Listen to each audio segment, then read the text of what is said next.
Boa noite, irmãos. Vamos começar nosso culto de louvor e adoração ao Senhor. Hoje nós lembramos aqui o Dia da Família, o mês todo, que a gente lembra a família, mas hoje especificamente é comemorado o Dia da Família. E a gente quer saber o quanto uma coisa é importante para Deus. A gente pode observar o quanto o diabo tem atacado para destruir a família. A gente que conhece as Escrituras, a gente vê muito nas Escrituras como Deus criou a família, ordenou, e como o mundo contemporâneo tem tentado distorcer essa constituição de família que foi feita por Deus, e tem cada vez o inimigo atacado para destruir não só o conceito da família, mas também as famílias existentes, Então, nós devemos sempre lembrar com carinho e cuidar das nossas famílias, Quero, nesse momento, orar para que nós possamos, neste culto ao Senhor, estar de coração aberto e louvar, e que Deus possa receber os nossos louvores. Senhor Deus, nós somos gratos por esta noite, por estarmos aqui reunidos no Teu nome, por fazer, Senhor, e conhecer a Tua palavra, por o Senhor ter nos salvado, morrido por nós para nos salvar, e por nossas famílias. Queremos Te pedir que nós possamos sempre observar as Tuas palavras e que possamos seguir e que possamos usar a Tua palavra como padrão para as nossas famílias. E que o Senhor possa nos proteger dos ataques do maligno, e que as pessoas que ouvirão aqui esta mensagem, aqui ao vivo ou nela gravada posteriormente, que possam investigar, possam ver o que o Senhor tem para todas as famílias. É no nome de Jesus que nós pedimos e agradecemos. Amém. Amém. Vamos abrir as nossas Bíblias para o Salmo de número 128. Salmo de número 128.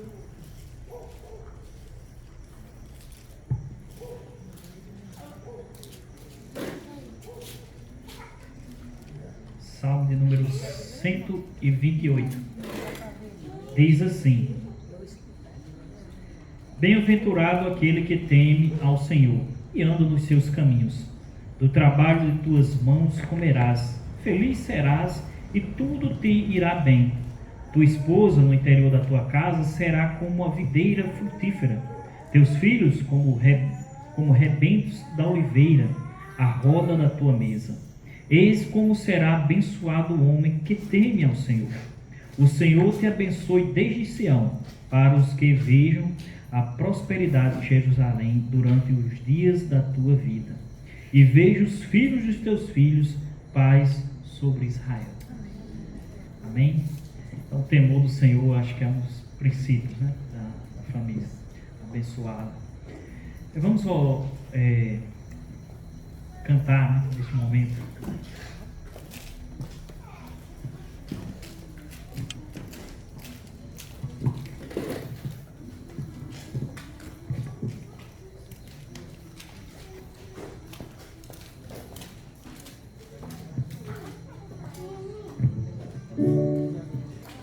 Graça e paz. Vamos louvar o Senhor. Quem puder ficar em pé, para louvar o nosso Deus. Família é um presente do Senhor,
Tem um texto que eu estava lendo e achei bem interessante.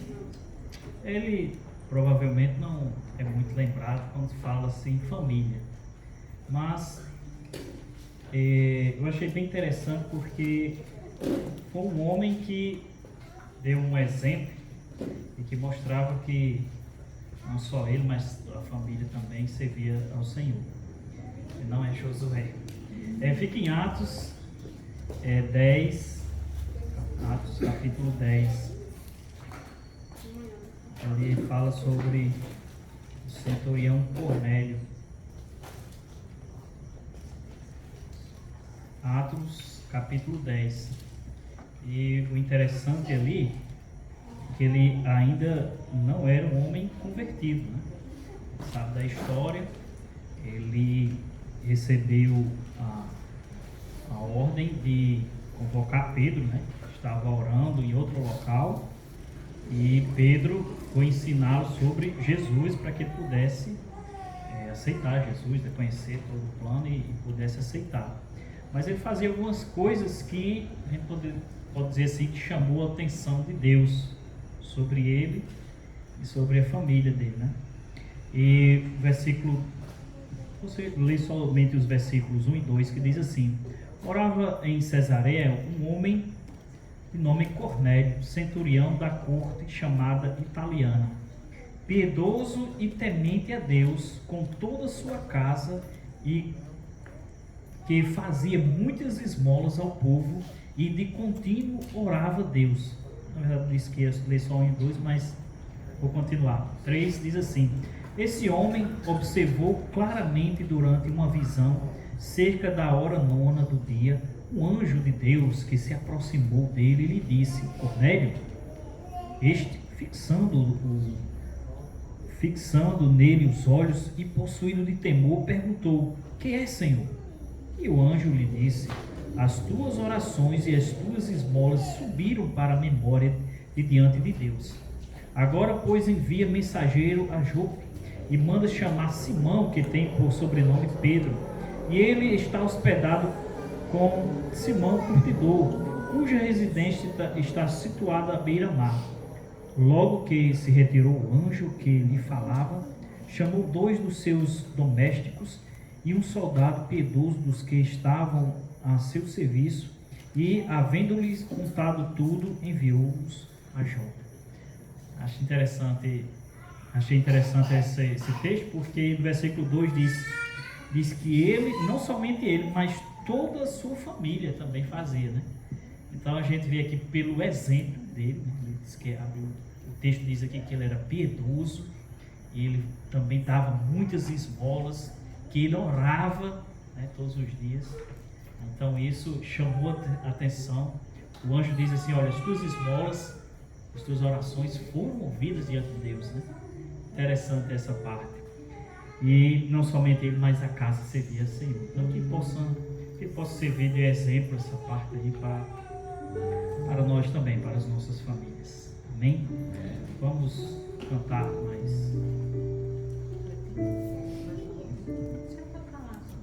Quer falar?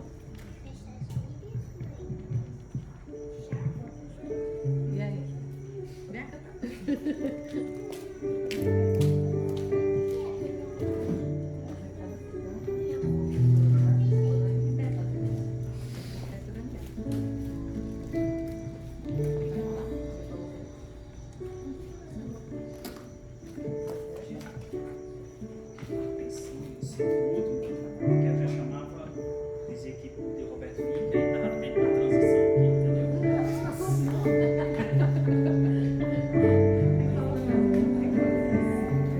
Mas eu vou. Esse dia é um dia que a gente está falando sobre missões também, missões na família, né? Assim como Cornélio, ele era um homem temente a Deus, ele precisou que alguém também chegasse lá e falasse do Evangelho para ele, para que se confirmasse que aquelas obras que ele fazia precisava também de ter a fé depositada no Senhor Jesus como Salvador. E Pedro foi para lá, né, para falar de Jesus para ele. E Pedro, ele se converteu, né? Ele já era um homem temente, piedoso, só faltava se converter ao Senhor. Isso é muito bom quando acontece nas nossas famílias. E é bom, às vezes, a gente começar a pensar que a gente precisa ser missionário em casa. Porque às vezes a gente está querendo ser missionário longe e a gente tem um campo na nossa casa. E ficamos eu e Igor hoje com a missão, né, de falar das nossas famílias, assim, de como Deus, como foi que o Evangelho chegou na minha casa. Então, o Evangelho bem rapidinho, né? Tem que ser rápido, né? O Evangelho chegou na minha casa através de uma tia minha, que aceitou Jesus como Salvador da vida dela. E minha avó, que morava com a gente, ela foi passar uns dias na casa dela, que morava em Recife. E quando ela chegou lá, na casa da minha tia, minha tia levou para a igreja, e ela também aceitou Jesus como Salvador. E quando ela voltou para a nossa casa, que a minha avó morava com a minha família, né? Ela começou a me levar para a igreja também. Então veja como Deus faz, né, na vida de uma pessoa. Minha avó, não vou falar dos detalhes da vida dela, mas Deus, quando entra numa família, Ele provoca mudanças, se assim a gente deixar. E foi isso que Deus fez na nossa família. É uma família como qualquer uma outra, cheia de pecados, cheia de erros, precisando de se acertar na vida, né? E Deus foi fazendo uma transformação. Não é que a gente hoje é santo, nós somos santos porque somos separados, né, pelo Senhor. Nós cometemos falhas, nós cometemos erros, mas desde que o Evangelho entrou na nossa família, o desejo de fazer a vontade de Deus tem sido maior. Então minha avó chega na nossa casa, começa a me levar para a igreja e é irresistível, né, o amor do Senhor. E eu vi o quanto Ele me amou, Ele abriu os meus olhos e também eu aceitei Jesus como meu Salvador. E a transformação foi acontecendo, então um tempo depois, um ano depois, minha mãe que dizia que não iria ser crente de jeito nenhum, mas aí quem manda no coração não é ela, né? É o Senhor. Aí Ele veio, fez uma obra, salva também minha mãe. Então na nossa casa já éramos 3, né? Minha avó, eu e minha mãe. Algum tempo depois, a minha irmã, ela, no culto, ela e o marido dela aceitaram também Jesus como Salvador. Então já somos 5, né? E o Senhor foi abençoando, nossa família é muito pequena, mas Deus ele fazendo uma obra assim maravilhosa na nossa vida. Então hoje, toda a nossa família é salva em Jesus Cristo. Todas as pessoas que são membros da nossa família, elas reconheceram que são pecadoras e que precisavam de Jesus como Salvador. Então nós somos muito gratos, porque o Evangelho a gente começou em casa, e de casa a gente pode falar para os nossos vizinhos, a gente pode falar para os de fora, e vai falando, e o Senhor vai operando essa bênção. Para mim é um milagre, porque é o maior milagre que nós temos, essa transformação de coração. Então, se você hoje está aqui, pense que você é um missionário na sua casa, né, na sua família.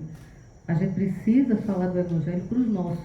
Não que a gente não vai falar para os outros, mas a gente precisa crer, orar, né, pedir ao Senhor que também abra os olhos dos nossos parentes. Mas a gente precisa também viver o Evangelho. Porque em casa, se a gente não vive o Evangelho, talvez as pessoas não vão acreditar que o Deus que nós cremos é verdadeiro, porque a nossa vida não condiz com aquilo que a gente crê. Então que a gente tome muito cuidado.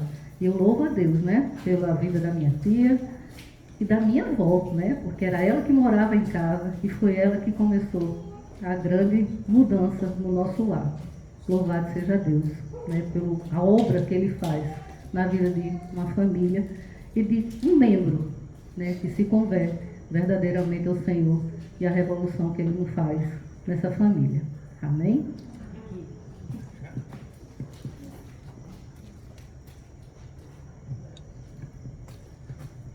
Graça e paz, irmãos. Vou ler aqui um pequeno texto que recentemente uma pessoa que eu não conheço publicou em uma rede social e logo chegou à minha família e emocionou muito minha mãe e minhas tias. porque esse homem, ele falava sobre o meu avô. E esse texto é um texto curto, eu vou ler. Conheci um homem em minha terra, Macau, Rio Grande do Norte, que considero o maior evangelista do Brasil. Todos que chegavam à sua barbearia para cortar o cabelo ou tirar a barba, ele falava de Jesus. Eu era um menino teimoso quando mamãe me deixava lá para cortar o cabelo, e ele começava a cortar me dizendo assim: meu jovem, você já conhece Jesus? E falava com tanta convicção sobre sua fé que me deixava embaraçado por não conhecer nada sobre esse homem chamado Jesus. Foi ele que implantou em mim esse desejo de conhecer um pouco mais sobre Jesus. Estou falando de seu Del Barbeiro, e a sua barbearia ficava ali nas Quatro Bocas, hoje chamado Calçadão José Ribeiro. Em mim ficou a semente plantada por esse homem simples, mas um conhecedor profundo das escrituras sagradas. Com certeza muitos ouviram falar de Jesus através de seu Del. Obrigado, meu irmão em Cristo, hoje morador das mansões celestiais. Esse foi o texto. E eu não estou aqui para exaltar o meu avô, já está na glória, já está falecido, mas realmente falar de um exemplo que a gente pode seguir hoje em nossas vidas, nas nossas casas, nos nossos ofícios, né? No trabalho, onde a gente estiver. Meu avô era um homem simples, que mal sabia ler. Ele não podia, quando era criança, ele queria aprender a ler, mas o pai dele não deixava ele estudar, nem ele nem os irmãos. E o que ele aprendeu a ler já adulto foi tentando ler a Bíblia. E como ele não conseguia ler, como é que ele aprendeu a palavra? Ouvindo as pessoas e decorando. Então, essa é uma das poucas memórias que eu tenho do meu avô, assim, mais presentes, eu estar na barbearia dele e ele citando capítulos inteiros assim, das cartas de Paulo, por exemplo. E isso eu ficava impressionado com isso, né? Mas o que eu queria deixar, irmãos, é que não importa qual seja o nosso ofício, como seja a nossa família, se somos as pessoas mais estudadas do mundo ou menos estudadas. Deus dá a oportunidade a todos nós de sermos missionários onde estamos, no nosso lar, no nosso trabalho, né? E meu avô, um homem simples assim, foi um exemplo para toda a família. E hoje tem seus netos crentes, bisnetos, que ainda seguem esse legado. E que muitos ainda possam também ouvir de Jesus por meio dessas gerações, né? E que a gente possa continuar servindo ainda.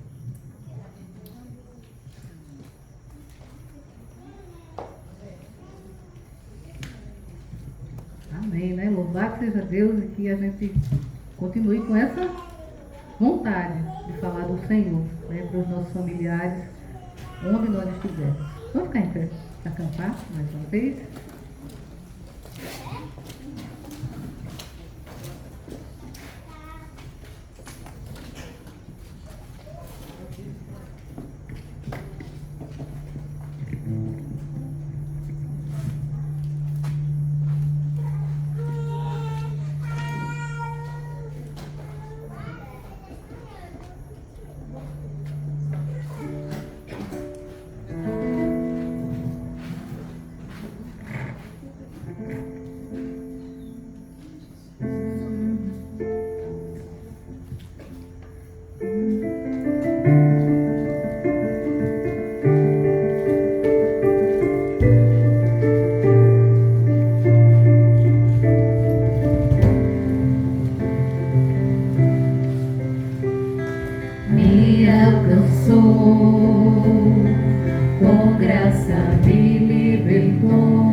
Jesus, que um dia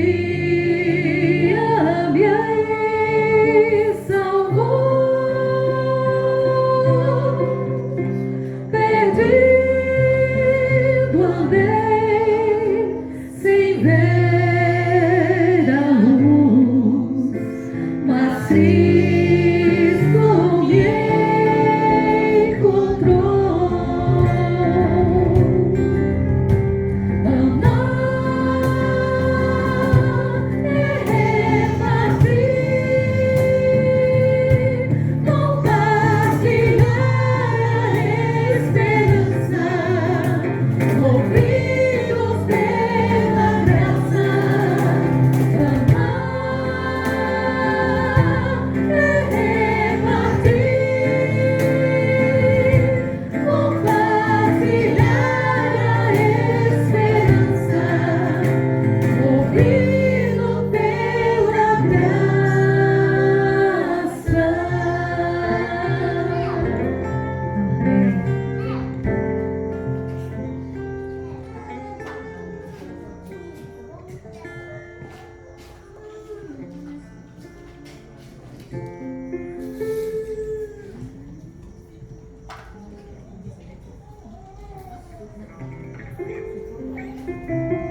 crianças, né, para orar por elas. Vamos chamar as crianças.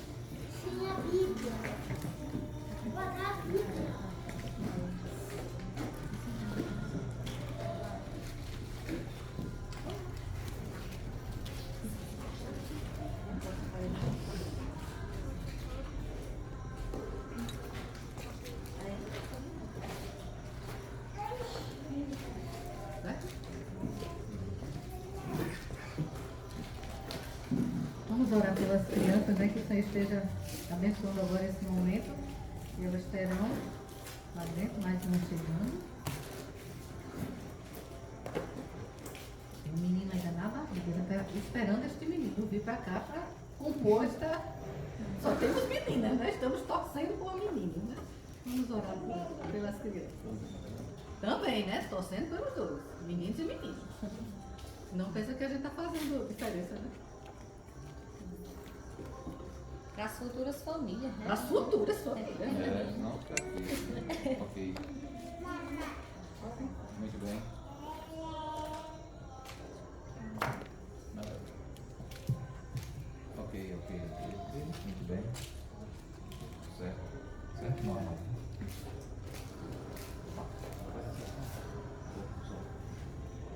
Tá bem ligado.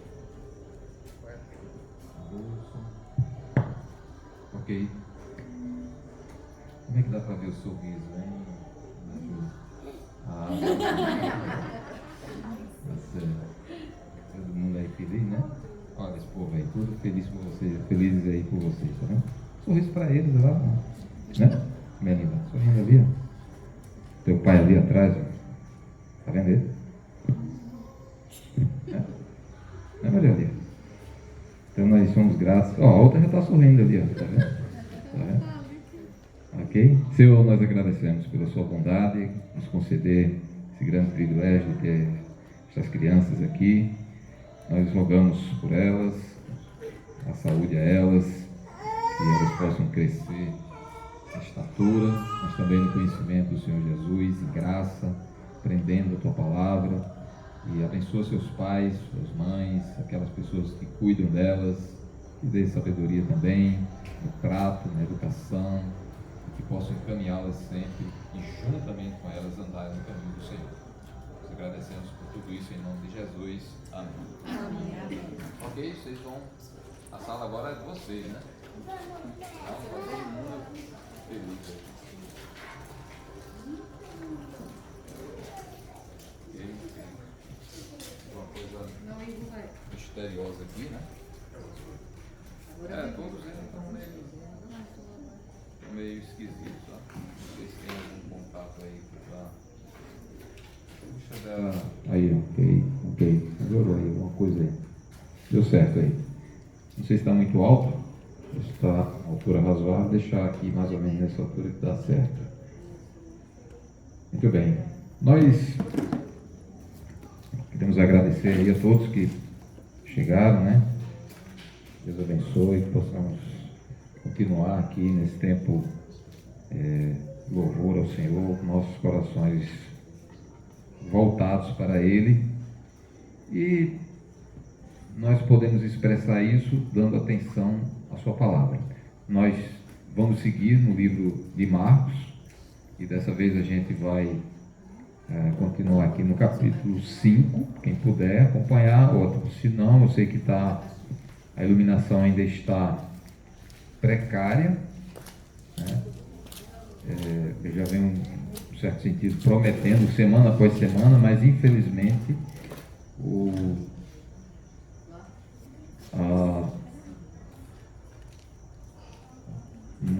a gente está tendo uma certa dificuldade com os prestadores de serviço aqui, mas acredito que logo a gente vai ter uma resposta, né? Um resultado aqui para fechar essa etapa aqui.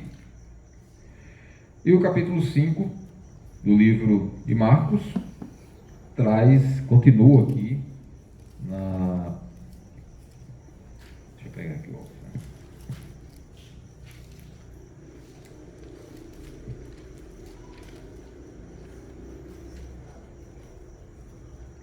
a gente viu na outra semana uma situação em que Jesus sai de uma margem e vai para outra margem, e nessa nova margem que ele alcança é na verdade um território estrangeiro, e nesse território estrangeiro, capítulo 5, versículos 1 aí em diante, ele encontra uma situação diferente assim, né?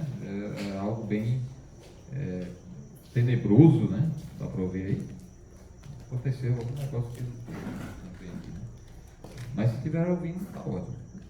E encontra lá um homem que estava possesso, segundo o texto do relato que nós vimos, ele era possesso de uma legião de demônios, porque eram muitos, e essa quantidade toda trazia muito sofrimento para ele e também para a família, com certeza, porque ele vivia isolado, trouxe para a sociedade de uma maneira geral, que tinha medo dele, que ele era bem agressivo, violento, etc.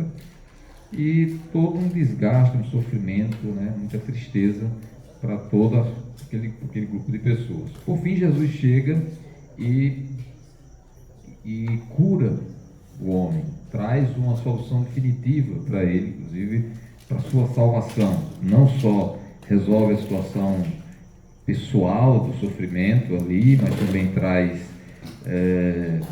traz uma cura para a sociedade ali, que ele livra a sociedade das ameaças daquele homem que era bem agressivo. E depois ele volta, né, porque ele foi rejeitado naquela sociedade. Depois ele retorna de volta para a região de Israel. Essa margem que ele chega lá na terra dos Gadarenos, eram povos não judeus, né?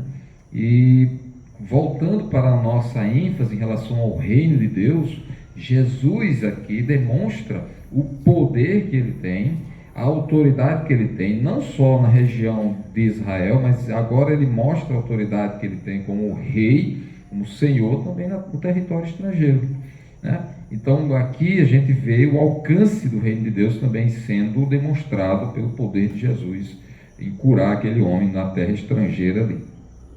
Uma vez rejeitado naquela terra, ele deixa um missionário lá, que é o próprio homem que foi curado, que inicia a sua tarefa missionária dentro de casa, conforme a gente já destacou aqui. A família é aquele primeiro campo em que o evangelho deve ser pregado, deve ser apresentado. E ali Jesus instrui aquele homem a fazer exatamente dessa forma. E esse homem faz não só na terra, na casa dele, mas ele avança em toda aquela cidade onde ele vivia e também numa região que a Bíblia chama de Decápolis, né? Que a gente viu aqui lá no capítulo 5 também, no versículo 20. Então, ele anuncia o evangelho ali em toda Decápolis.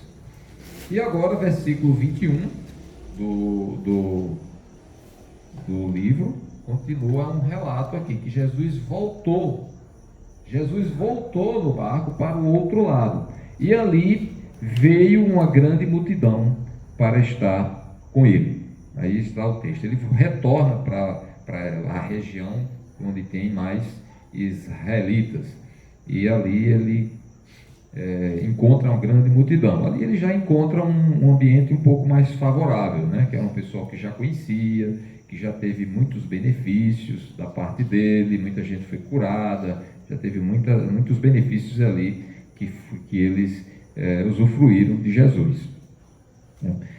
Então ele encontra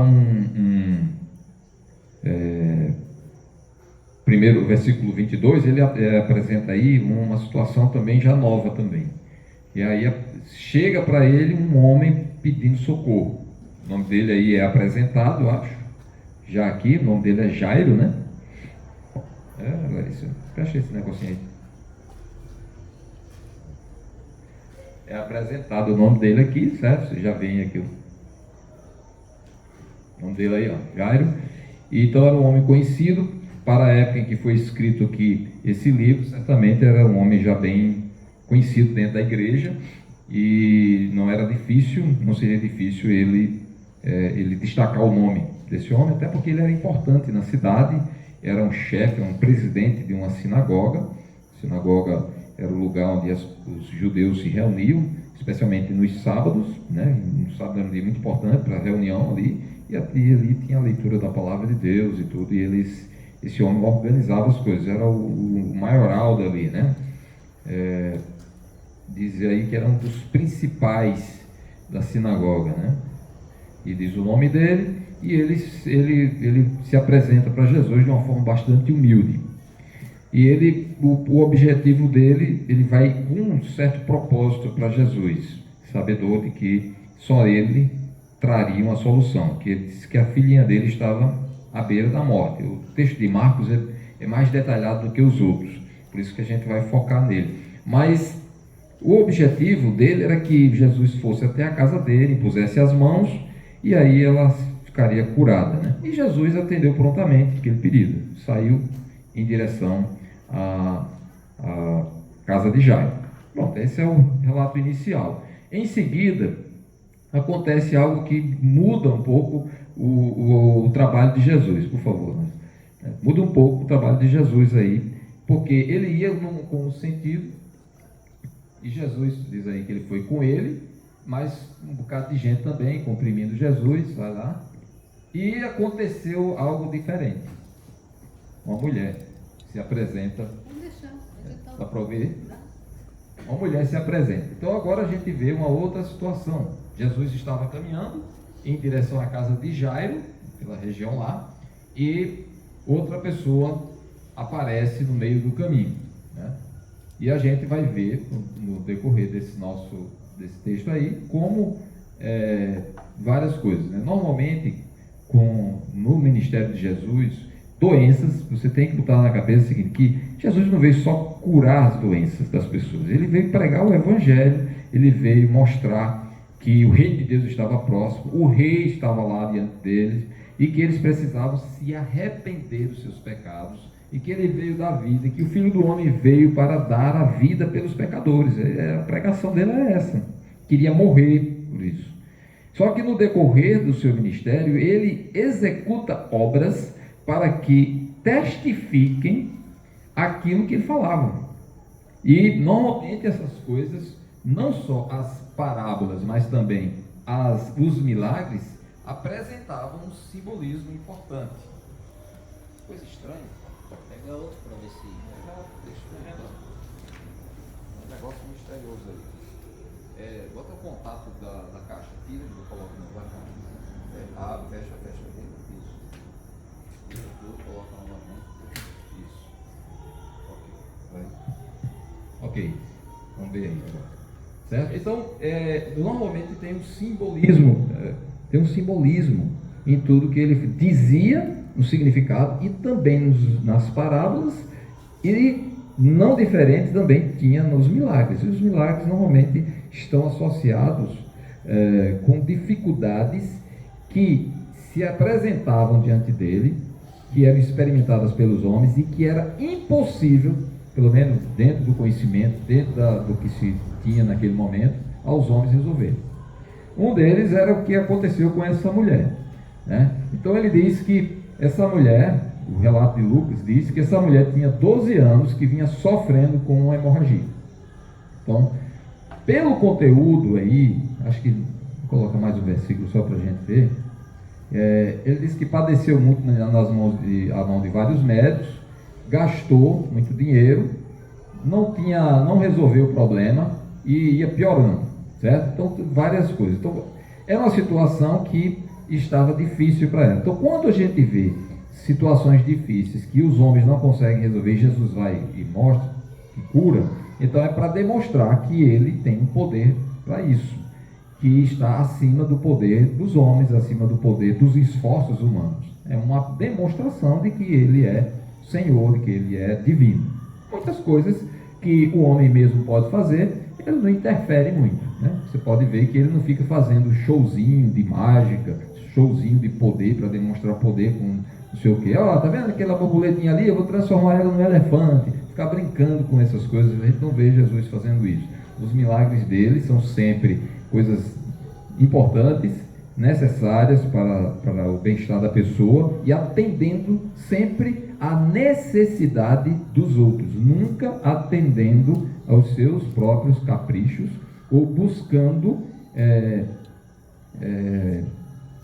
reconhecimento das pessoas, no sentido de que ele era o tal, que era o milagreiro, que fazia tudo, chegou fazendo aquele furdunço todo e fazendo, né, sendo aquele homem aclamado por todos. Não era esse o propósito. Então, grande diferencial de Jesus em relação aos conhecidos, né, vamos dizer, conhecidas curas ou milagreiros, principalmente fora do Estado de Israel, fora do povo de Israel, que havia esse conhecimento mesmo de pessoas que curavam, mas eles buscavam os seus interesses, eram os famosos. A gente vê até no livro de Atos alguns casos de pessoas que ganhavam com isso, se beneficiavam com lucros financeiros em virtude de adivinhar coisas, né? Usando realmente até uma pessoa que estava dominada por um espírito lá, sei lá. Então as pessoas buscavam para si. Jesus é diferente de todos esses casos. Ele busca o interesse da pessoa, bem-estar da pessoa, curar a pessoa, salvar a pessoa. Então a gente vê aqui essa situação. E outra coisa, normalmente enfermidades na Bíblia são simbólicas, simbolizam, não quer dizer que não estava doente. Estou dizendo isso não, estou dizendo que normalmente a enfermidade que é registrada na Bíblia está simbolizando o pecado. E a verdade é essa: a doença veio em decorrência do pecado. Nós sofremos, padecemos enfermidades em nossos dias hoje e desde sempre, vamos dizer, desde Adão até aqui, em virtude do pecado. Quando Deus criou o homem, ele criou exatamente para ele viver indefinidamente bem, com saúde, com alegria, com felicidade. Deu tudo para ele. Aquela coisa assim de amor mesmo que Deus fez com todo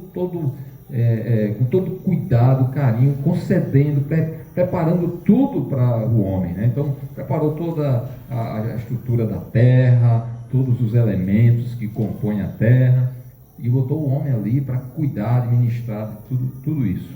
E de forma livre ele podia usufruir das coisas.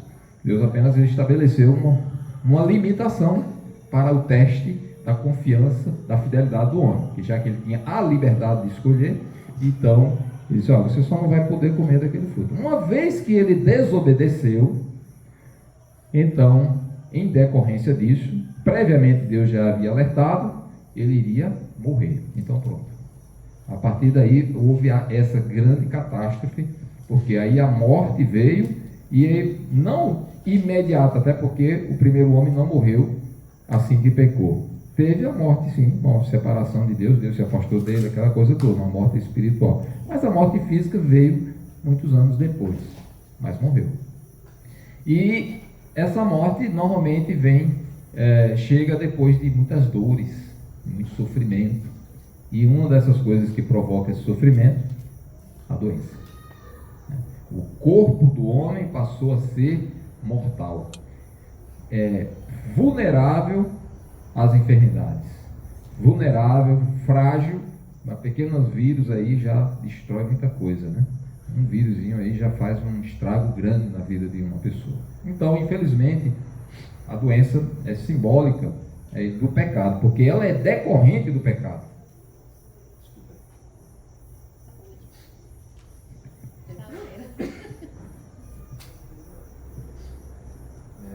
Ela é decorrência do pecado, a doença. Então, e aí vem a tristeza, vem a dor. E essa mulher... Está falando sobre uma pessoa doente, então precisa demonstrar. né? É demonstração.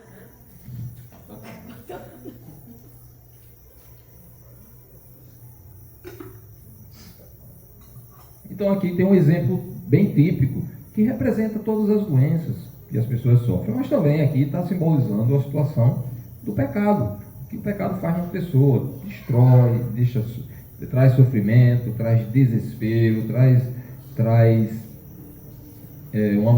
uma situação em que não tem uma solução, uma situação em que os homens mesmo, com sua tecnologia, com o seu conhecimento, com as suas técnicas, não conseguem resolver. Então o pecado simboliza, a doença simboliza isso, essa doença, né? Os médicos não tinham como resolver. As pessoas usam os seus próprios recursos, as suas forças, tudo quanto possui, às vezes o esforço pessoal, aquela coisa que a gente quer fazer quando, isso aqui vai dar certo, é do meu jeito, vai dar certo, eu serei aceito por Deus com minha força, aquela coisa toda. Então aqui é um exemplo bem típico da situação do pecado, que não tem como o homem, com suas forças, seus recursos, resolver.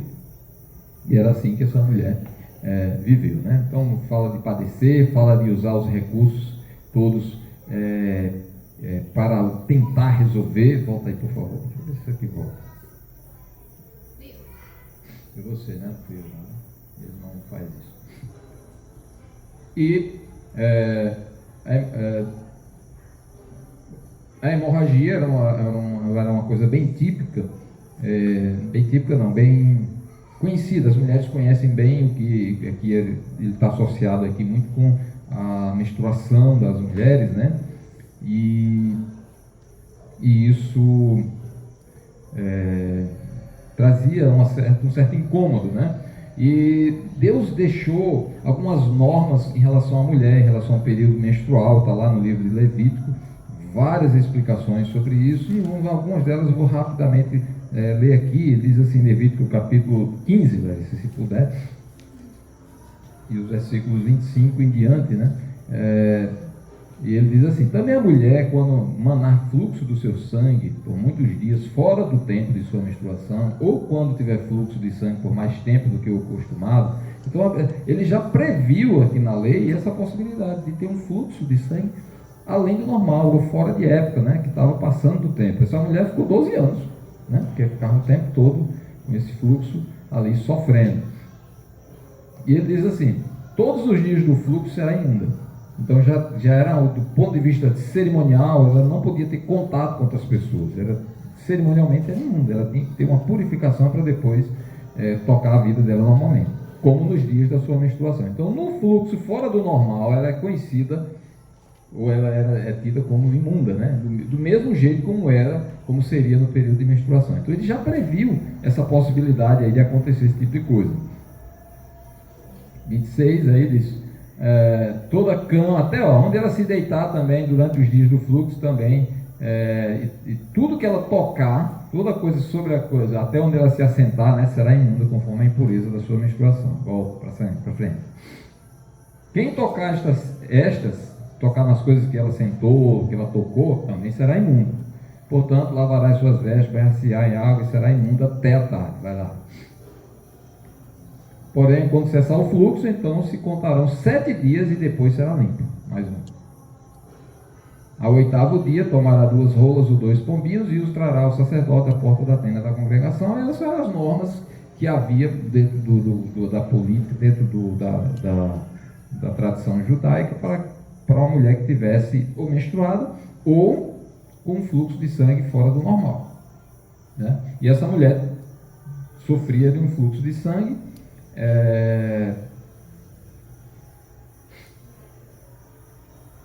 exatamente, e tinha de cumprir isso aí. Então você já vê que ela tinha de estar afastada das pessoas, ela não podia tocar nas pessoas, nem as pessoas tocarem nela, nem ela podia se sentar em um lugar e outra pessoa sentar naquele lugar onde ela sentou, porque era tido como imundo. E a pessoa tem que passar por todo o processo de purificação.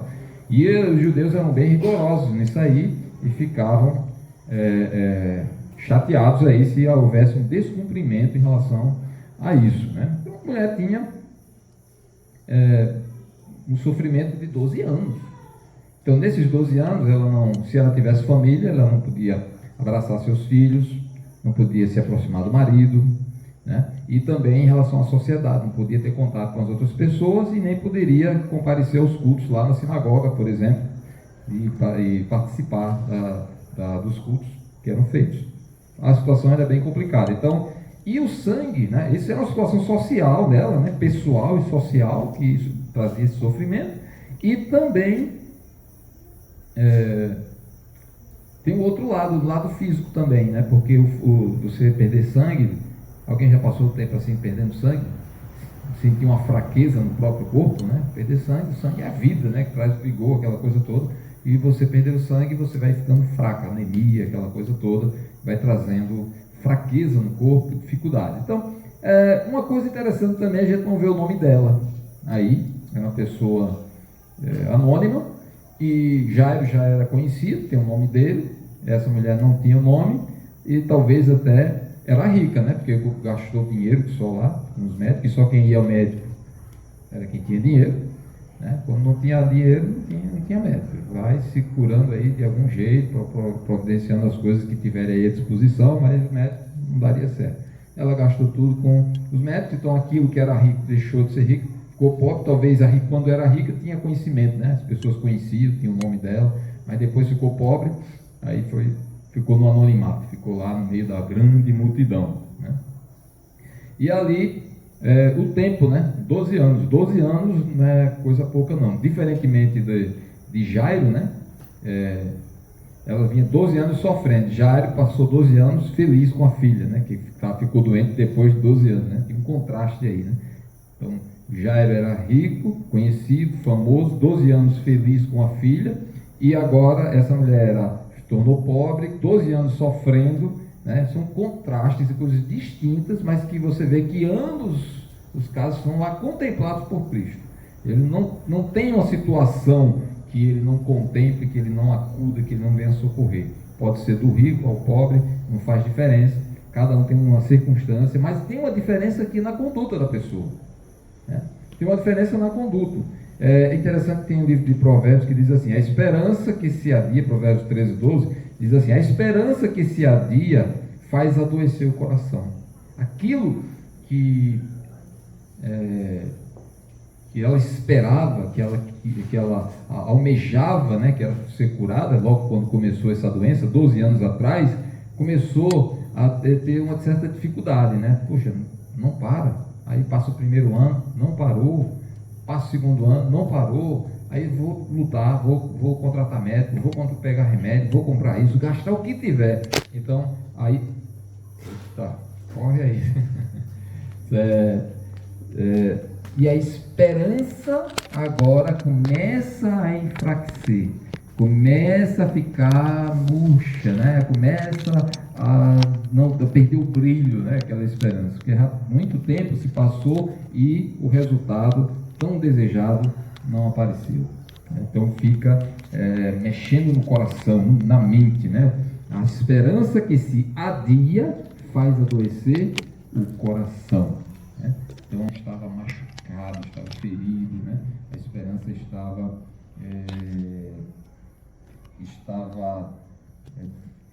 diminuindo, né? Diminuindo cada vez mais, né? Então, voltando para o texto, Larissa, por favor, 5:25, né? Então, tá lá, volta, vai seguindo, 26, por favor. A situação dela como estava, né? A esperança se esvaindo e ela ficando pior, não só na enfermidade, mas o coração ferido. Segue. Só que ela ouviu acerca de Jesus. E a Bíblia diz que a fé vem pelo ouvir. E ela ouviu acerca de Jesus. Ouviu da fama. Então, essa fama significa não só ouvir falar do nome de Jesus, mas significa que ouviu falar das coisas que Jesus pregava, ouviu falar das coisas que Jesus fazia, das curas que ele fazia, que ele realizava, né, da pregação dele e como aconteceram, né, as coisas, por onde ele andava, tudo. Então ela ouviu falar. E a multidão estava lá, certo? A multidão estava lá. Veio por trás dele, a Bíblia diz aí, né? E por entre a multidão tocou-lhe a veste. E por que ela fez isso, né? Veio a multidão estava lá. Né? E é por que ela fez isso? Porque ela pensou na mente dela e disse: olha, se eu pelo menos tocar as vestes dele, eu vou ficar curada. Se eu fizer isso, já é suficiente. Jairo, o que é que pediu? Jairo disse: vamos lá na minha casa, o Senhor vai impor as mãos sobre ela. Já deu a receita todinha, né, para Jesus. O Senhor vai impor as mãos sobre ela e ela vai ser curada. Já deu a receita para Jesus. Essa mulher nem ousou chamar a atenção de Jesus. O cego de Jericó ainda gritava lá: Jesus, filho de Davi. Essa mulher não teve essa ousadia. Ela simplesmente já sabia da situação dela. Ela certamente sabia que não podia tocar nem em Jesus. Não podia tocar, porque se tocasse em Jesus, ela estava deixando Jesus impuro para os judeus. Então ela teve de ir no anonimato no meio da multidão, para que ninguém reconhecesse ou identificasse ela como uma pessoa doente, que estava imunda. Imagine no meio de uma multidão e que as pessoas identificassem ela e dizem: imunda, imunda. Ela poderia sofrer ali algum tipo de pressão, e ela não esperava, não desejava mais aquilo, já estava sofrendo muito, né? Seria mais um grande golpe no coração dela, na mente dela, no sofrimento que ela vivia. Então ela disse: só tem uma solução, vou chegar perto dele, nem que seja na veste, na roupa dele, eu vou tocar nele talvez seja difícil, e até porque eu estou colocando Jesus em risco, tocando nele, né? Mas Jesus nem se incomodava, que ele chegou para um morto lá e tocou até no negócio que estava levando o morto lá, né? Isso a gente vai ver lá, né? De esquife lá do morto, né? Lá em Naim. Então ele não estava nem aí para essas coisas.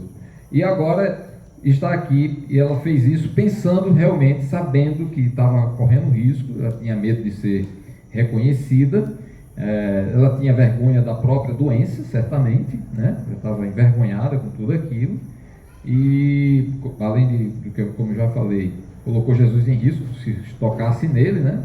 Só que tem uma grande diferença dela em relação à multidão, né? Ela foi porque ela tinha um propósito específico em relação a Jesus. Eu sei, ela entendeu, né, pela fé dela, entendeu quem era Jesus, entendeu o poder que certamente teria nele, creu que esse poder estaria disponível para favorecê-la, mas ela precisava de um ato dela para demonstrar a fé que ela tinha. E o ato dela foi, nem que seja, tocar nas vestes de Jesus. A multidão, se você olhar aí o versículo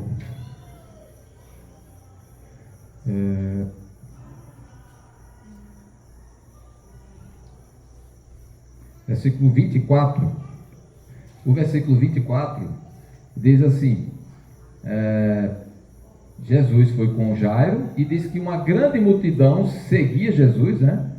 Queria certamente com os discípulos e mais a multidão. Só que olha o que acontecia com a multidão: tocava em Jesus, comprimia a compressão, a pressão em cima de Jesus, o aperto. Se olhar o versículo 31,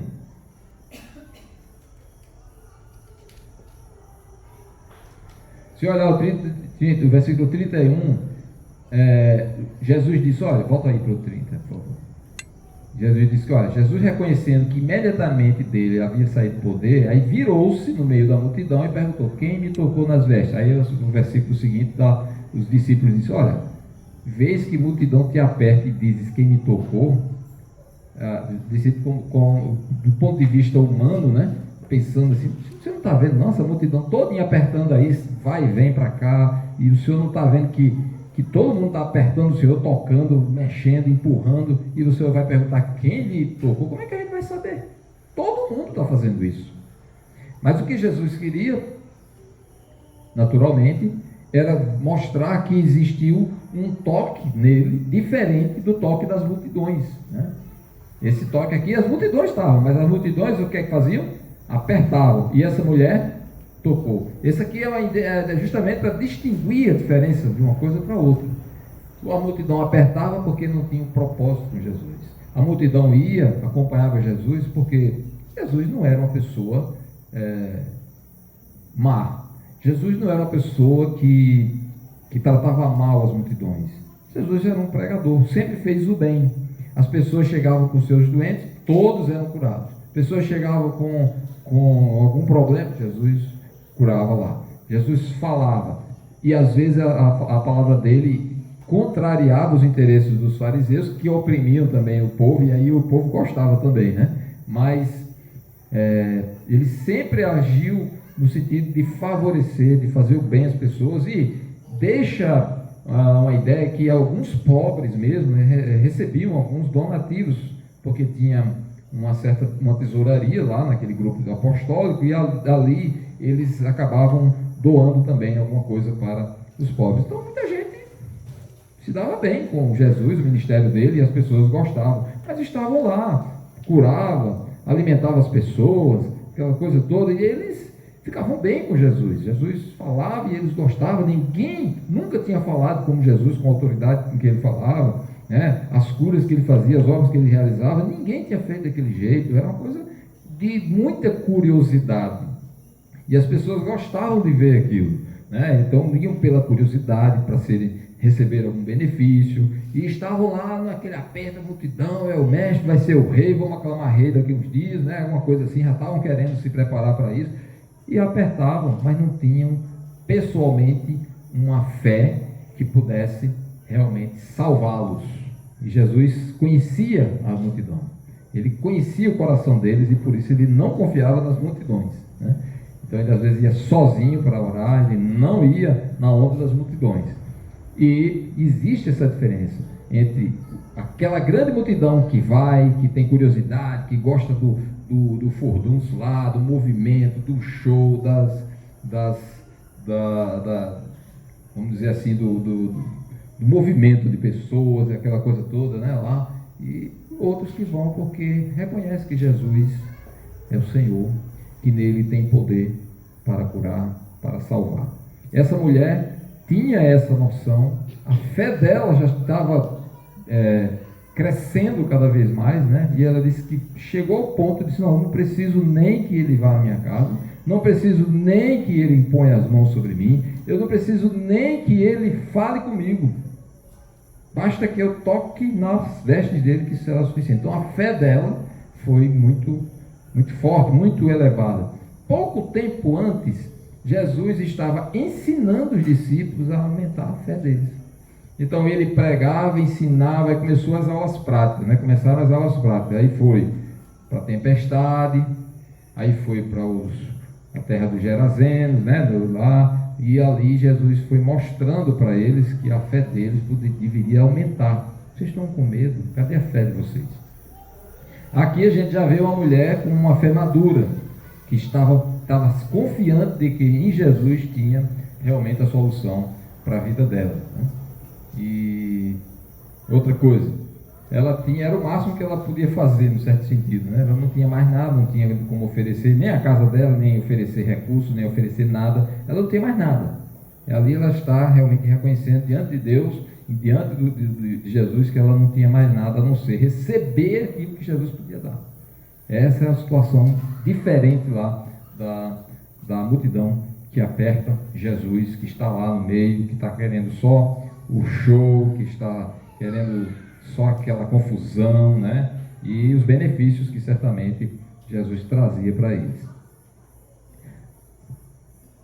Outro diferencial, outra coisa interessante que a gente vê, que Jesus pode dar uma impressão errada aqui, né?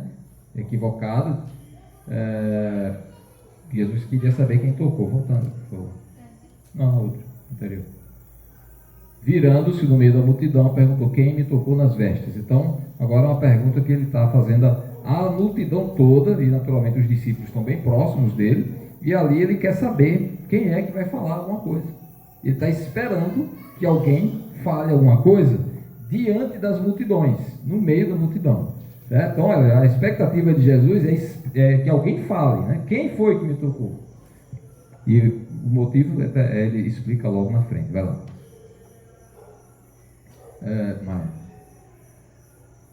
Ele continuava insistindo, olhava ao redor para ver quem fizera isso. E a mulher?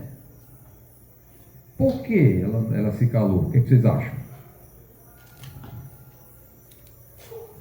Bom, a gente pode imaginar, né?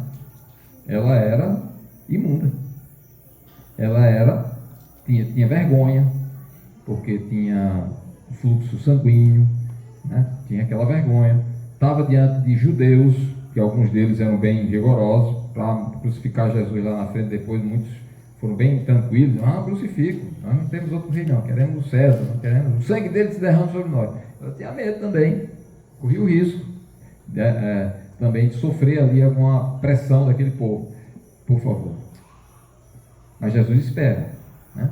Aí a mulher, com medo, mas tinha outra coisa nesse temor. Aqui fala do temor dela. Atemorizada, tremendo, consciente do que nela se operara. Então não era só o medo do povo, não era só o medo de ser, por exemplo, pressionado ali, receber uma retaliação, receber uma reprovação pelo fato de ter tocado nas vestes de Jesus e ter tornado Jesus impuro.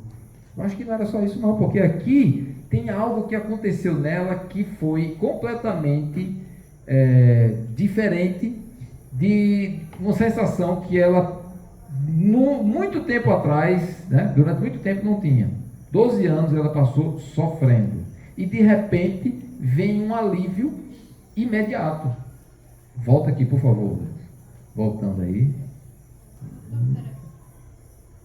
Voltando. Ó. Logo, depois que ela tocou na veste dele, logo, aqui a ideia da rapidez, da velocidade, a coisa foi instantânea, como se estancou a hemorragia, e ela, que sabia o que estava sofrendo, certamente pôde dizer claramente aqui para os pesquisadores aí do livro, né? Foi rápido, instantaneamente. Ela sentiu no corpo estar curada, o flagelo dela, imediatamente, né? Lembrar que a cura, quando se fala de cura, no sentido de dom de Deus, é desse jeito. Não é um tratamento em que você vem hoje, vai amanhã, vem depois da manhã, lá vai. Não. A cura como dom de Deus é rápida e instantânea, certo? E para a gente não fazer confusão com o que muitas vezes se divulga por aí, né? A cura é isso, é rápida, instantânea. E aí sim, o que aconteceu, aí ela... Interessante, deixa eu ver aqui.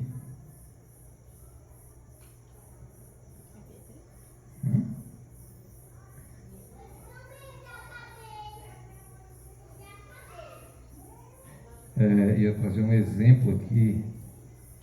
Tem um exemplo em Lucas 5:8. Quando aconteceu no passado ali com os apóstolos um evento muito milagroso, bem impressionante para eles. Olha, eram pescadores acostumados a pescar, a pegar peixes, e agora, depois que eles... Volta para o versículo anterior, né? Por favor. Voltando, apanharam grande quantidade de peixes e rompiam-se as redes. Seguinte.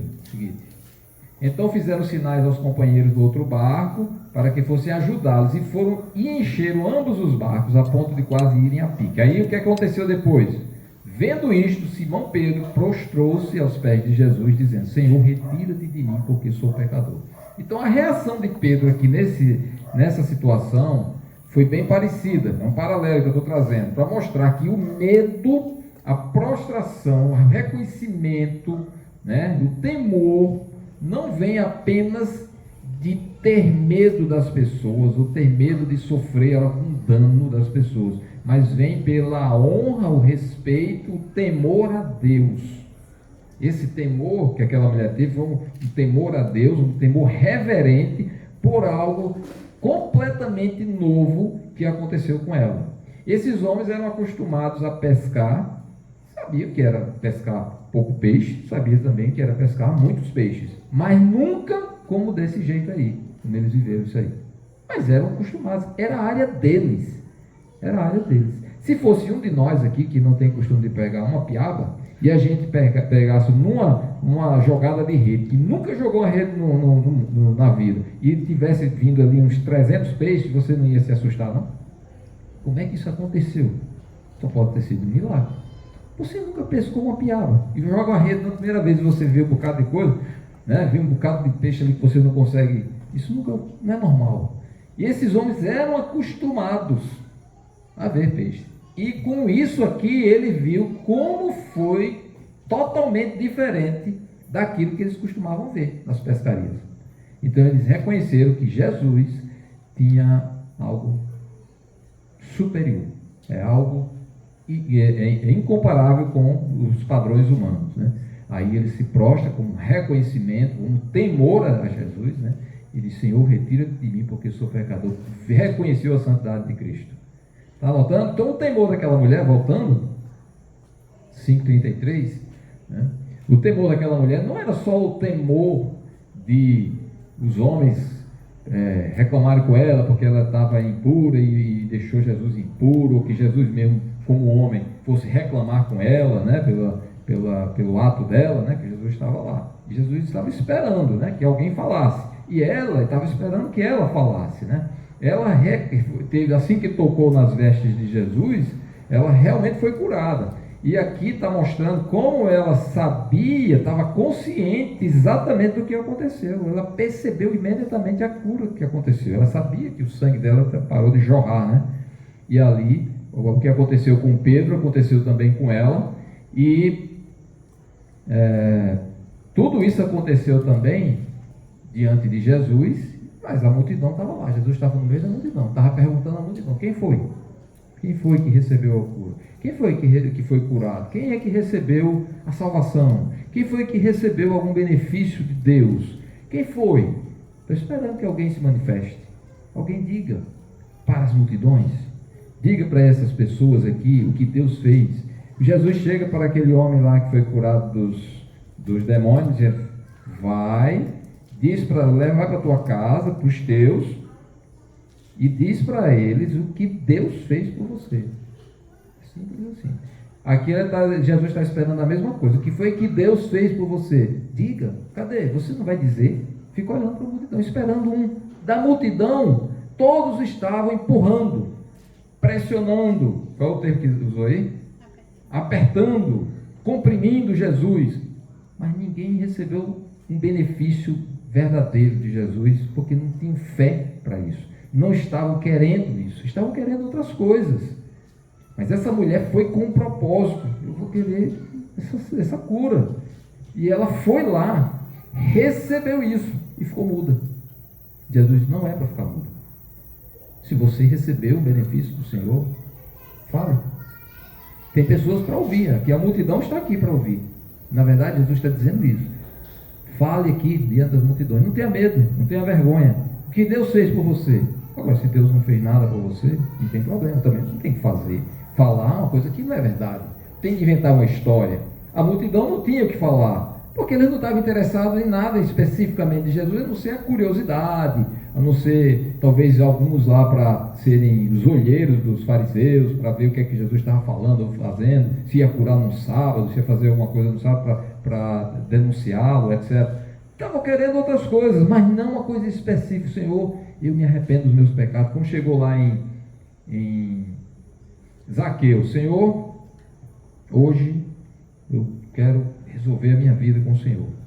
E aí Jesus se alegra e diz: hoje eu salvação nessa casa, porque esse homem se arrependeu. Então, a multidão toda, somente essa mulher que tinha o propósito de chegar e querer salvação do Senhor, a cura do Senhor. E ela não apertava, tocou Jesus. Era o propósito, era específico, tinha um objetivo bem claro, né? Então agora ela teve a coragem, e vendo quão nobre ou quão superior, para a palavra que eu vou dizer, quão digno era Jesus, né? Então tomou conta dela o temor, né? A honra, temer a Deus, honrar a Deus, respeitar a Deus, não só o medo das pessoas ou do próprio Jesus de reclamar com ela, mas de respeitar, de honrar, do mesmo jeito como Pedro, e se prostrar diante dele, reconhecendo que todos os esforços dela, aí ela contou a história, né? Declarou-lhe toda a verdade. Aí contou a história diante da multidão, o testemunho daquilo que aconteceu na vida dela. dizendo: Deus me salvou, o Senhor me curou. Eu nem precisei pedir nada ao Senhor, eu simplesmente criei, acreditei que o Senhor realmente tinha todo o poder para me curar. E eu só toquei nas vestes porque eu não tinha outra opção. Meu desespero estava grande.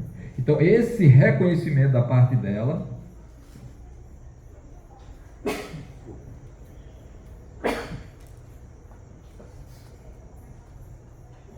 isso aí demonstra uma situação diferente da multidão, né? E ali ela confessa realmente tudo que ela fez, e a resposta de Jesus é a de sempre, né? Quando alguém se apresenta humildemente diante dele, né? A tua fé te salvou. A fé dela, a gente já viu aí várias características da fé dela, né? Ela realmente viu que nada além de Cristo poderia resolver mais a sua situação. Então era uma situação que somente Cristo, e ela chega lá humildemente e se aproxima e toca, não comprime, não aperta, mas toca no Senhor, dando a ideia de objetividade, de singularidade. Ela tinha esse propósito bem firme, né? E Jesus disse: salvação está aí para você. Além do mais, a sua doença não vai mais lhe incomodar, né? Então ela recebe toda essa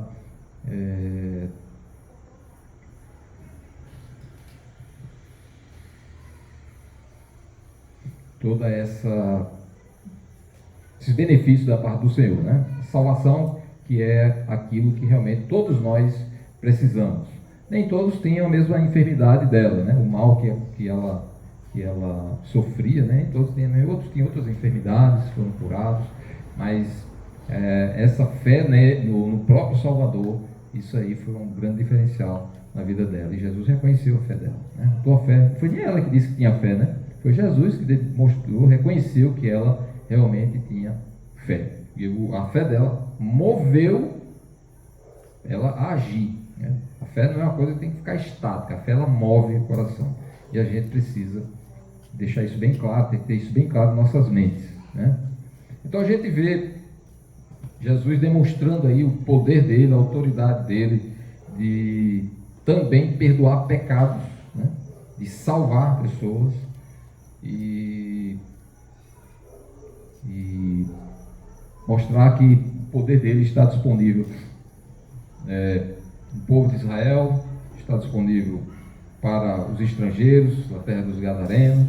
Também ele estava a caminho da casa de Jairo, um homem conhecido, famoso, talvez rico, né? E estava disponível também para uma mulher que perdeu tudo, ou seja, não tinha nada em termos de dinheiro, nem recursos, nem força física ou qualquer outro tipo de força, né, para resolver o seu problema, e ele atende até primeiro ela, né? Vem no meio do caminho, né? Jesus estava quem estava na vez era Jairo, e ela vem, fura a fila ali, e talvez ela nem soubesse, né, para onde Jesus estava indo, né? Talvez Jesus estava caminhando lá e ela não sabia para onde iria, né? E talvez se soubesse, não, vai na casa de Jairo, talvez ela dissesse: não, depois vem aqui, depois me atenda, né? Mas ela não percebeu essas coisas, e simplesmente furou a fila lá, tocou nas vestes de Jesus e foi curado.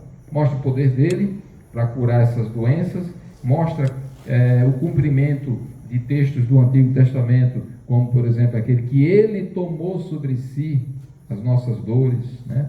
E pelas suas pisaduras fomos sarados, né? Foram textos que se referem ao Messias, ao Senhor que veio, o Salvador, né? São textos que são cumpridos por meio desses milagres de cura, né? Quando ele absorve para si a cura, né? A doença das pessoas, né? E também, assim, como ela simboliza o pecado, ele também recebe toda essa enfermidade para si, né? E Deus usa até o termo lá no Antigo Testamento, acho que Isaías 53, usa que ele é um enfermo, né? Isso significa que a enfermidade, que é símbolo do pecado, né, chega todo para ele absorve tudo aquilo ali, como né, todas as enfermidades, né, os pecados dos homens. É o enfermo de Deus ali, ele está todo se tornou maldição, vamos dizer assim, né? E ali Deus despeja sobre ele a ira dele, né? Rejeitando ali, abandonando Jesus naquele momento crucial ali da crucificação. Então o símbolo do pecado é a doença também, e ela é curada por Jesus, mostrando que ele tem poder sobre o pecado, e é por meio dele que vem a cura do pecado, né? E essa cura vem por meio da fé. Alguns podem ter fé para serem curados de enfermidades, como é o caso aqui. Outros estavam aprendendo a ter fé ainda, como os discípulos, e mesmo assim viram o milagre de Jesus. Então, essa questão da cura de enfermidades, se tem fé, se não tem, isso varia de situação para situação. Nesse caso aqui, a fé dela é uma fé salvadora, que realmente estava já madura pelo tempo, pelo que conheceu de Jesus, pelo que ouviu de Jesus, porque a fé vem pelo ouvir, e ela ouviu de Jesus, e isso amadureceu a fé dela. A gente não precisa necessariamente estar vendo ele fisicamente, mas pelo ouvir, a nossa fé pode ir amadurecendo, e a gente ter a fé madura suficiente para realmente estar fazendo a obra dele, fazendo a vontade dele. E ela teve a oportunidade de manifestar, dar o testemunho dela naquela mesma hora, né, diante da multidão. E há exemplo do que aconteceu com Pedro e Paulo e João, que foram presos e depois soltos e foram proibidos de falar no nome de Jesus. Ele disse: nós não podemos deixar de falar daquilo que nós ouvimos e vimos. E assim, Jesus já deu essa lição aqui antecipadamente para ela. Você não pode deixar de falar daquilo que você recebeu do Senhor.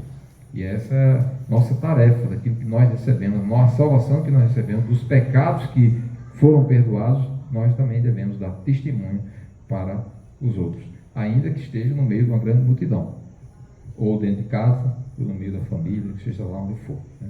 Então vemos aí o poder de Jesus, o alcance do reino em todas as áreas, inclusive nas enfermidades, nas dificuldades, né? Mostrando aí o prenúncio, né? De como será esse reino, né? Porque Jesus, a criação foi feita, quando houve a criação, o homem não precisava ficar doente, não precisava ficar enfermo, ficar sofrendo com dores. Daí mostra justamente esse prenúncio desse novo estado em que a enfermidade não terá mais espaço com a presença de Jesus. Isso é uma grande bênção para nós, uma grande esperança que nós temos. Das dores decorrentes da enfermidade, dos desesperos e o sofrimento, isso não terá mais vez, né? Não terá mais espaço nessa nova ordem e que será inaugurada pelo Senhor Jesus. Amém? Nós possamos compreender o alcance, né, desse rei que vai além de qualquer coisa, e ele é digno, portanto, de toda honra, de ser honrado, né, do mesmo jeito como a gente vê aí Pedro fazendo isso, como a gente vê essa mulher fazendo isso, e teve um destaque especial na vida dela e no registro, né, desse testemunho nesse registro do livro de Marcos, né? Nós possamos compreender bem a vontade de Deus em nossas vidas e aumentar a nossa fé por meio da palavra dele.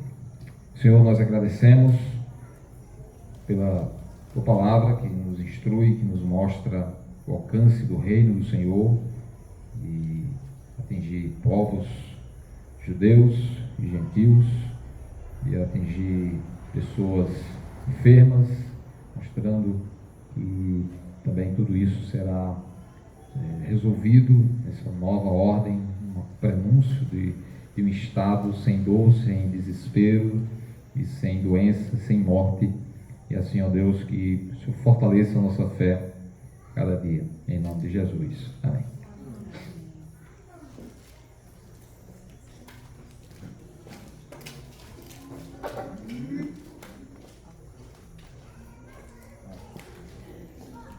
Bluetooth mode.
seguia o Mestre Jesus.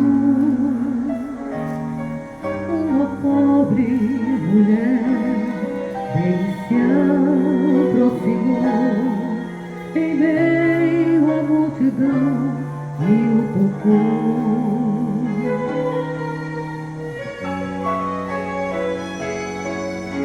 O mestre, parando, perguntou: quem me tocou assim, de um jeito diferente, o qual eu nunca senti? Pedro respondeu assim: fui eu, Senhor, quem te tocou, perdoa-me. Se ao menos eu tocar nas tuas vestes,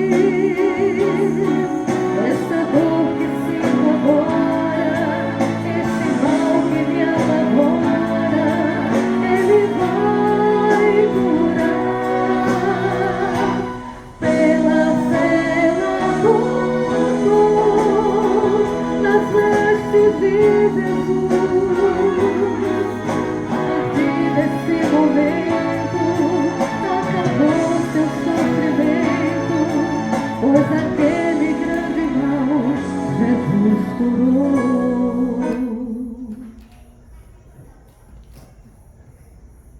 Obrigada. Celular, perdão. Que a gente possa ter coragem de falar. Não vou continuar não, porque ele agora deu um problema. Que a gente possa ter coragem, né, de falar o que o Senhor fez por nós. Quantos de nós aqui, acho que a grande maioria aqui, já recebeu Jesus como Salvador, já foi curado, né, da enfermidade, do pecado. E quantas vezes a gente está se calando, né, quando a gente tem oportunidades e a gente se cala. Que a gente possa ter coragem, né, como aquela mulher, mesmo que seja tremendo, não é? Mas que a gente, tremendo, a gente tenha coragem de confessar e de dizer a verdade. O Senhor fez algo em minha vida. Hoje eu sou salvo. Eu era perdida e fui achada. Então, que a gente saia daqui hoje com esse grande desafio. Eu vou chegar para a minha família, né? Eles precisam saber que eu fui tocada, o Senhor me salvou. E da minha família, eu parto para outras pessoas. Amém? Amém. Amém. Vamos ter esse desafio de falar do Senhor Jesus. Nós temos os avisos, não? Temos os avisos normais. Sábado, o que é que tem aqui sábado? Às 6 horas. Cadê as mulheres? Culto de mulheres, né? Então, sábado, às 18 horas, culto de mulheres, e tem o culto dos homens também às 18 horas. Sejam todas bem-vindas e vamos convidar alguma amiga para vir aqui também, para louvar o Senhor e aprender do Senhor. Nós vamos encerrar esse momento cantando mais um louvor.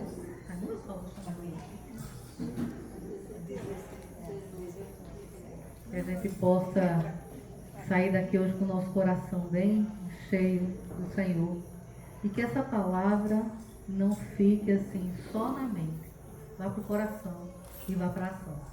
Coração tem ação, né? Não adianta nada, a gente vem para a igreja, a escuta, se enche da palavra, aí durante a semana a gente não pode se esvaziar, a gente tem que continuar se enchendo, né? Querendo mais e mais do Senhor. Vamos ver a nossa música. Vamos ficar em pé para a gente terminar esse momento, cantando essa música bênção.